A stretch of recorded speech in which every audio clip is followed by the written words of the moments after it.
Hazrat Khalid bin Waleed, the sword of Allah, undefeated in battle, a name that could make empires tremble. His strategies shattered armies. His presence on the battlefield turned fear into victory. And yet, on the eve of one of the greatest battles in Islamic history, the Khalifa in Medina sent an order that shook the Muslim army to its core. Khalid was to be removed as commander-in-chief. It was the year 636. The decision spread through the camp like wildfire. Soldiers were stunned. Some whispered in disbelief. Others worried aloud. Why now? Why remove the man who had never known defeat? The answer lays in the clash of the leadership version. Hazrat Umar bin Khattab believed in a centralized government, a chain of command where every major decision came from the Khalifa himself. But Khalid, forged in the chaos of battle, believed speed and independence were the lifeblood of victory. If the army had to wait for approval from Medina, he feared that the enemy would always strike first. He also feared something far deeper. He feared the people were beginning to trust in Khalid's sword more than in Allah's will. Victory could never be tied to one man, it belonged only to God. Abu Ubaidah bin Jarrah, famed to his piety humility, was appointed in Khalid's place. Khalid was not removed from the army, he was just removed as commander-in-chief. He was just downgraded and Abu Ubaidah replaced him as a commander. And here came the moment that revealed the true greatness of Khalid. No protest, no bitterness. He bowed his head, accepted the decision, and swore loyalty to Abu Ubaidah without hesitation. Even stripped of command, Khalid fought on with same fire, proving that his sword served not his pride but his faith. Hazrat Umar gathered the people in the Masjid an-Nabi. His voice was firm yet measured as he addressed them. By Allah, I did not remove Khalid because of anger or betrayal, nor because I doubted his skills. I removed him because people have begun to rely on him more than Allah. Victory comes from the Lord of the heaven, not from the strength of any man. I want the Ummah to know that the leadership and victory are gifts from Allah alone. So Umar appointed Abu Ubaidah bin Jarrah. And despite the political decision, the bond between Umar and Khalid remained strong. There was no bitterness, no enmity. In fact, their respect for one another grew so deep that Hazrat Umar later married Khalid's sister, a gesture that showed the unity of their hearts and the brotherhood that no change in rank could ever break.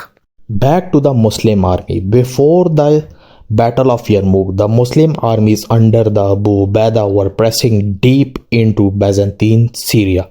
One of their key targets was Amasa, a vital Byzantine stronghold north of Damascus. The city was surrounded, its gates shut, and its defender determined to hold out. Muslim forces, disciplined and swift, cut off all supply routes, tightening the siege with each passing day. Inside the wall, the Byzantine soldiers and local inhabitants began to feel the pinch of hunger and fear as the black banner of Islam stood unshaken beyond the gates. After a period of relentless pressure and negotiation, Amasa surrendered to the Muslims, agreeing to pay the jizya in exchange for peace and protection.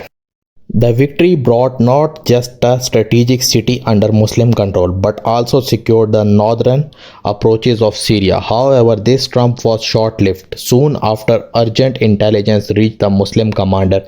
Emperor Heraclius was not willing to lose Syria without a final crushing blow. In the north, he began gathering one of the largest armies the Byzantine had ever assembled. Report speaks of more than 2 lakh troops, reinforced by Christian Arab tribes and elite units from Armenia and Anatolia. But this time the threat was even greater. The long war between Byzantines and the Persians had ended, and Heraclius had sealed peace through a political marriage. His daughter was wed to the Persian king's son. With this union, the two old enemies stood united in one cause: to destroy the rising Muslim power. While the Persians moved to press the Muslims in Iraq, Heraclius prepared to crush them in Syria. His plan was simple but deadly: trap the Muslim forces deep in enemy territory and wipe them out in a single decisive strike. Abu Ubaidah called his journal. The question was not if the Byzantine would come, it was where to meet them. And then came the order from Medina. Khalifa Umar bin Khattab was steady yet sharp. Do not let the enemy trap you between themselves and their reinforcements. Choose a battlefield where your backs are to the land of the Arab, so you may fall back if Allah wills.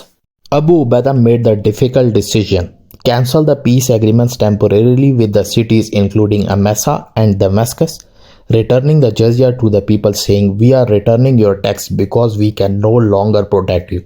You are free to defend yourselves." Withdraw the Muslim garrison from the cities and march south to the plain near the Yermuk river, where the terrain was open and better for army maneuvers. But why Abu Ubaidah and Khalid choose Yermuk? Khalid chose the Yermuk river area for several reasons. It was close to Muslim-controlled Arabia, allowing reinforcements if needed.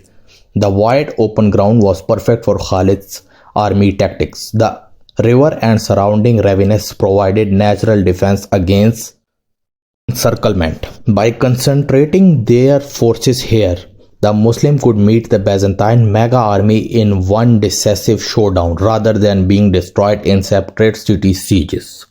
The plains of Yermuk stretched wide under a relentless sun. On one side stood the Byzantine host, a sea of armor and banners, 200,000 strong army. On the other, just 30,000 Muslims stood firm, their line disciplined, their resolve unshaken. Days passed, yet no sword was raised, no arrow was loosed. From the Roman camps at night came the sound of music, laughter, and drunken feast, as if these men had not come to fight at all. But Khalid bin Waleed watched carefully. He knew warriors did not march from the end of empire to drink wine under the stars. Something was being planned. Then, one day, a messenger emerged from the Roman lines. He came to Abu Ubaidah, the Muslim commander, saying, "We do not wish for bloodshed. Send us your best general so we may discuss terms." Abu Ubaidah turned to the only man fit for such a meeting, Khalid bin Waleed. Khalid rode into the Roman camp where their general had arranged his soldiers in perfect formations, shields gleaming spear high, hoping to strike fear into Muslim envoy. But Khalid's gaze never faltered. Their Roman general began his speech praising Jesus Christ, then his emperor Heraclius, the most powerful ruler in all the world. Khalid let him speak, but when the flattery grew excessive, he cuts in. "I agree, your emperor may be greater than our Khalifa in worldly terms, but the man we follow is no king at all. He is a Khalifa. The day the love of kingship enters his heart, we will remove him. Even here in our army, the son of the Khalifa fight as a common soldier."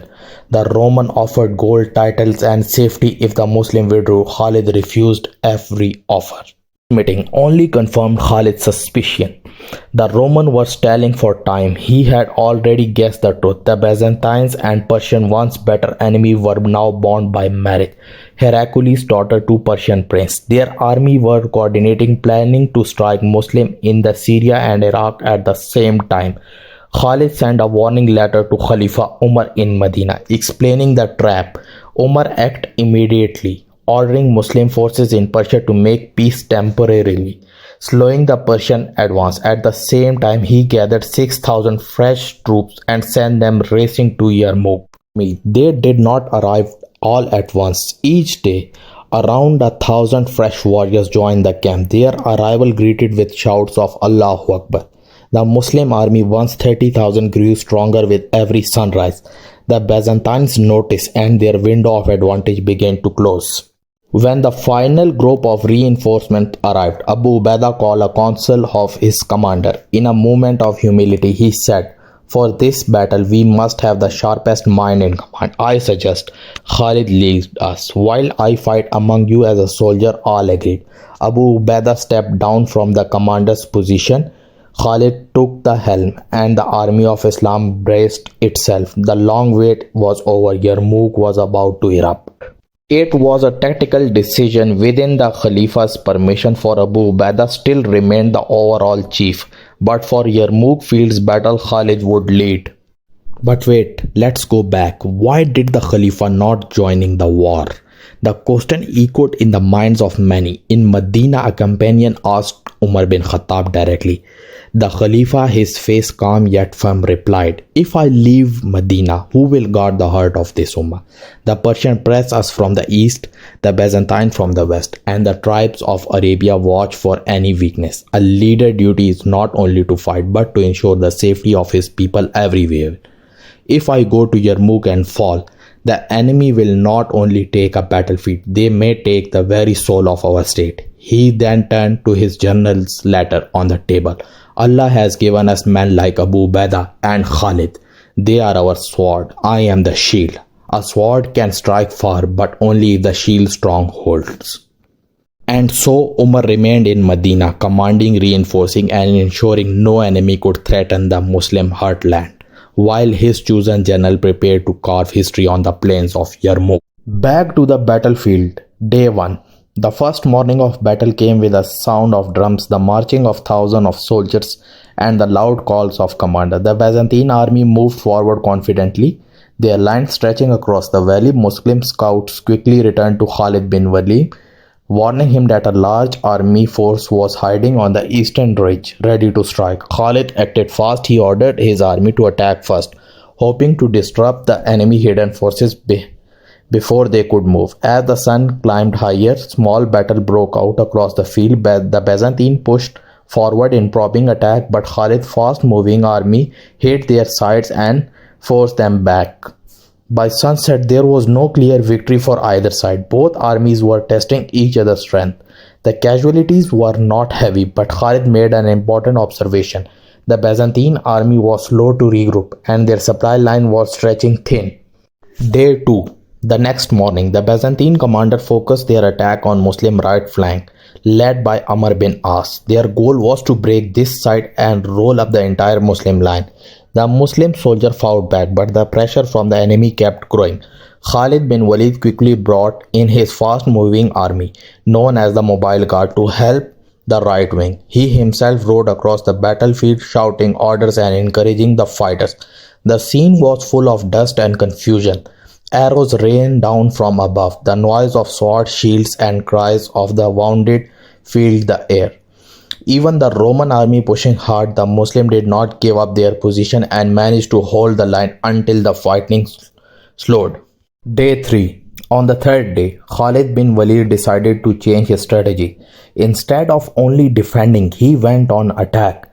He ordered the Muslim center, led by Abu Ubaidah, to keep the Roman center busy. At the same time, Khalid sent his army to strike the Roman left side, but then pulled back on purpose. This was a trick. The Roman commander Vahan thought his army was winning, but in reality Khalid was carefully setting up a trap for the coming days. On day 3, a tall, heavily armored Roman warrior rode forward, challenging the Muslims to single combat. Abu Ubaidah stepped out from the Muslim rank to accept. This fight was intense. Sword-clad shields splintered, and for a moment the battlefield fell silent as both armies watched. With steady skill and precise timing, Abu Ubaidah delivered a clean, decisive strike, sending the Roman crashing to the ground. The Muslim rank erupted in cheers, their morale soaring. Day 4. On this day, the Byzantines attacked with full force. Their Armenian army, Ghazanid allies, and Greek infantry all charged forward together. The Muslim line began to bend under the pressure. Both the right and the left flank were close to breaking. Roman soldiers shouted, "Push them into the ravine." Behind the Muslim army, women like Hind bint Utbah shouted encouragement, urging the men to not retreat. Some even fought with daggers, standing their ground.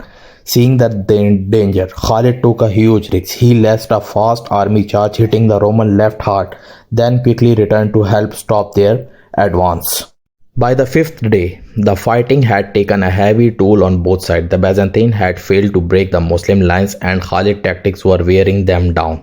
Seeing their army exhausted and morale slipping, the Roman commander sent a message to Khalid proposing peace.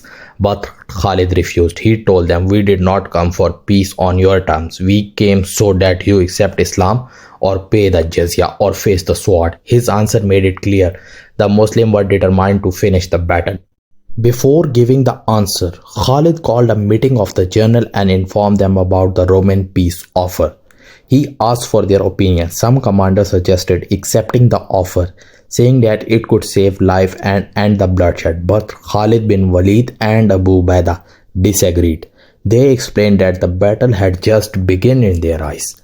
Until now, Khalid said, we have only been defending, letting them tire themselves out. Their troops are exhausted, their morale is shaking. Now is the time for us to strike with our full strength. Abu Ubaidah nodded in agreement. The message of the Khalid was clear: no peace yet. The decisive attack was about to begin. Day 6. On the sixth day, before dawn, the Muslim army launched a fierce attack. Khalid bin Waleed ordered his men to push forward with full strength. Sword clashed, shield broke, and the Roman began to feel the pressure. Then Khalid mounted his horse and rode along to the top of a hill in the east. Raising his sword high, he shouted, Allahu Akbar. At that moment, from behind the hill, a massive cloud of dust appeared. Reinforcement had arrived. Around 6,000 fresh Arab fighters led by Ikrimah bin Abi Jahl and others had finally reached the battlefield. Khalid smiled and called out his troop. Today is the day of decision. Either we win and live with honor, or we die and meet Allah. With the new forces joined, Khalid's mobile guard struck the Roman flank with lightning speed. The fresh fighter attacked alongside the main Muslim army, creating chaos in the Byzantine rank. Khalid and his army started crushing the Roman Empire. What the Romans didn't know was that Khalid had already sent a small, fast-moving detachment to secure the crossing at the Yermuk river. When the Byzantine soldiers in full panic tried to retreat, they found the path blocked. That small force was attacked with fears, pushing them back towards the main Muslim army, trapped between cliff swords and the roaring river. The Romans were crushed. Thousands were driven into deep ravines, many drowned in the swirling water of Yermuk. By sunset, the battlefield belonged to the Muslims. Khalid closed his eyes and whispered a prayer of thanks to Allah. Then, opening them, he scanned the field and asked in a steady, commanding tone, Where is Wahan? Commander Wahan vanished. Some say he died in battle, others that he escaped in shame. The battlefield was silent. Crows circled overhead. Bodies lay scattered across the rocky plain. Khalid stood beside Abu Ubaidah. Both men drained from days of relentless fighting. Islam had gained more than a victory. It had gained a land, Syria.